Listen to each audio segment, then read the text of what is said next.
Hi friends, வரன் தேடும் உறவுகள் அனைவருக்கும் வணக்கம். நம்மளோட சேனலில் வழங்கக்கூடியதுன்னு பார்த்தீங்கன்னா முற்றிலும் இலவசமான வரன் பதிவுங்க. ஸோ இந்த பதிவில் கூட உங்களுக்கான வாழ்க்கை துணை அமையலாம். வாங்க இந்த இலவச வரன்களை பார்ப்போம். பெயர் மணிமேகலை, வயது 35 வயது ஆகுதுங்க. ராசி மீன ராசிங்க. ஜாதின்னு பார்த்தீங்கன்னா இந்துல வன்னியர் சமுதாயத்தை சார்ந்தவங்க. இதில் உட்பிரிவு எதுவாக இருந்தாலும் சமாதானம் சொல்லியிருக்காங்க. படிப்பு 12ஆம் வகுப்பு முடிச்சிருக்காங்க. இவங்க இப்போதைக்கு எந்த ஒரு வேலைக்கும் போகலன்னு சொல்லியிருக்காங்க. ஆல்ரெடி வேலைக்கு போயிட்டு இருந்தவங்க தானே சொல்லியிருக்காங்க. இவங்களோட திருமண நிலைன்னு பார்த்தீங்கன்னா 2ஆம் மனம் தாங்க. ஸோ வரக்கூடியவருக்கு ஃபஸ்ட்டாக இருந்தாலும் ஓகே, செகண்டாக இருந்தாலும் ஓகேன்னு சொல்லியிருக்காங்க. இவங்களுடைய முகவரின்னு பார்த்தீங்கன்னா தருமபுரியை சார்ந்தவங்க. மணமகளுடைய வசதி நிலைன்னு பார்த்தீங்கன்னா இவங்க சாதாரண குடும்பத்தை சார்ந்தவங்க தாங்க. சொந்த வீடு இருக்கிறதா சொல்லியிருக்காங்க. அது இல்லாமல் ஒரு 2 சென்ட் நிலம் இருக்கிறதாவும் சொல்லியிருக்காங்க. ஸோ இவங்களுடைய எதிர்பார்ப்புன்னு பார்த்தீங்கன்னா வரக்கூடிய மணமகன் ஓரளவு படிப்பு குறைவாக இருந்தாலும் ஏதாவது ஒரு நல்ல வேலைக்கு போயிட்டுருக்கணும். மாதம் ஒரு 15,000 சம்பளம் வாங்குற ஒரு அளவு இருக்கணும்னு கேட்டிருக்காங்க. இவங்களுக்கு குழந்தைங்களாம் எதுவும் இல்லைங்க. அதனால் வரக்கூடியவருக்கு குழந்தைங்க இருந்தாலும் நான் ஏற்றுக்கிறேன், என்னோடய குழந்த மாதிரி பார்த்துக்கிறேன்னு சொல்லியிருக்காங்க.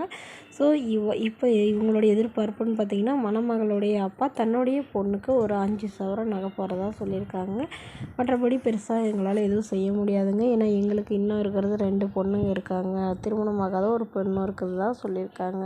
ஸோ இந்து மகள் தன்னோட ஃபோட்டோ கொஞ்சம் மறைச்சி போடுங்கன்னு கேட்டதுனால ஃபோட்டோ கொஞ்சம் மறைச்சி போட்டிருக்காங்க. இந்த மகளை உங்களுக்கு பிடிச்சிருந்தா கீழே உள்ள வாட்ஸ்அப் நம்பரை தொடர்பு கொள்ளவும்.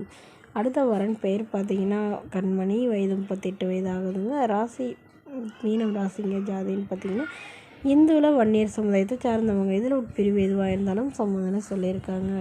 படிப்புன்னு பார்த்தீங்கன்னா 12ஆம் வகுப்பு முடிச்சுட்டு ஸ்பின்னிங் மில்லுக்கு வேலைக்கு போயிட்டுருக்காங்க. மாதம் 12,000 சம்பளம் வாங்குறதா சொல்லியிருக்காங்க. இவங்களோட திருமண நிலைன்னு பார்த்தீங்கன்னா செகண்ட் மேரேஜ் தாங்க. ஸோ வரக்கூடியவருக்கு ஃபஸ்ட்டாக இருந்தாலும் முக்கிய, செகண்டாக இருந்தாலும் முக்கியன்னு சொல்லியிருக்காங்க. இவங்களுடைய முகவரின்னு பார்த்தீங்கன்னா விருதாச்சலத்தில் வசிக்கிறாங்க. மணமகளுடைய வசதி நிலைன்னு பார்த்தீங்கன்னா இவங்க ஓரளவு நடுத்தர குடும்பத்தை சார்ந்தவங்க தாங்க. சொந்த வீடு இருக்குதுங்க. அது இல்லாமல் ஒரு 2 ஏக்கர் நிலமும் இருக்கிறதா சொல்லியிருக்காங்க.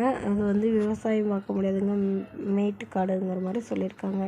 ஸோ அதனால் இவங்களுடைய அப்பாவும் வேலைக்கு தாங்க போகிறாங்க. இவங்களுக்கு உடன் பிறந்தவங்கன்னு பார்த்திங்கன்னா ஒரு அக்கா மட்டும்தாங்க. அவங்களுக்கு திருமணம் ஆயிடுச்சுன்னு சொல்லியிருக்காங்க. இவங்களுக்கு திருமணம் ஆகி குறுகிய காலத்தில் கருத்து வேறுபாடுனால பிரிஞ்சுட்டு தாவும் இப்போ வரக்கூடியவர் எந்தவித எதிர்பார்ப்பும் இல்லாதவராக வேணும்னு கேட்டிருக்காங்க. ஸோ இந்து மணமகள் தன்னோட ஃபோட்டோ கொஞ்சம் மறைச்சி போடுங்க, நேரில் கேட்குறப்ப ஃபோட்டோ கொடுத்துருங்கன்னு சொன்னதுனால ஃபோட்டோ கொஞ்சம் மறைச்சி போட்டிருக்காங்க. இந்த மணமகளை உங்களுக்கு பிடிச்சிருந்தா கீழே உள்ள வாட்ஸ்அப் நம்பருக்கு உங்களுடைய முழு விவரங்களையும் எங்களுக்கு சென்ட் பண்ணுங்கள். நாங்கள் இந்த மணமகள் வீட்டாருக்கு அனுப்பி வைத்து இவங்களுக்கு ஓகேங்கிற பட்சத்தில் மணமகள் வீட்டார் 3 நம்பர் இலவசமாகவே வழங்கப்படுங்க. இதற்கு கட்டணமாக ₹1 கூட செலுத்த தேவையில்லை. இது முற்றிலும் முழுக்க இலவசமான வரன் பதிவு மட்டுமே.